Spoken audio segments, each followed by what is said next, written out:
नमस्कार, मैं शालिनी और आप देख रहे हैं वर्तमान युग। तो आइए शुरुआत करते हैं आज की खास खबर से। ईरान नहीं रख सकता परमाणु हथियार, G7 का इजराइल को समर्थन। हमलों के लिए ईरान को ठहराया जिम्मेदार।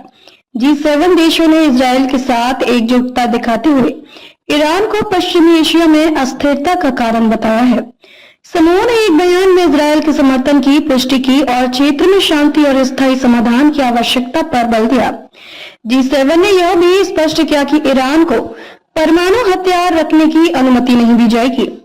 दुनिया की 7 ताकतवर मुल्कों के समूह G7 ने ईरान के साथ संघर्ष में इजराइल के लिए अपना समर्थन जाहिर किया है।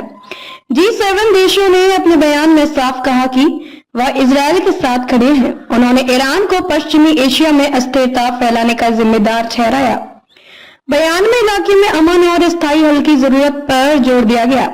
G7 से साफ कर दिया है कि ईरान कभी भी परमाणु हथियार नहीं रख सकता है। G7 समिट के दौरान ट्रंप ने ग्रुप की अहमियत को लेकर भी सवाल खड़े किए। उन्होंने कहा कि 2014 में रूस को G7 से निकालना गलत था, जिससे दुनिया अस्थिर हुई। उन्होंने ये भी सुझाव दिया कि चीन को G7 में शामिल करना चाहिए। इजराइल ईरान संघर्ष को 5 दिन हो गए। ईरान के स्वास्थ्य मंत्रालय के मुताबिक इजरायली हमलों में मरने वालों की कुल तादाद करीब 224 हो गई है। वहीं ईरानी हमले में तेल अवीव, हाइफा और पेटाह टिकवा को भारी नुकसान पहुंचा है। इस संघर्ष में अब तक कम से कम 22 लोगों की जान चली गई है। इजराइल ईरान संघर्ष को 5 दिन हो गए। ईरान के स्वास्थ्य मंत्रालय के मुताबिक इजरायली हमलों में मरने वालों की कुल तादाद करीब 224 हो गई है।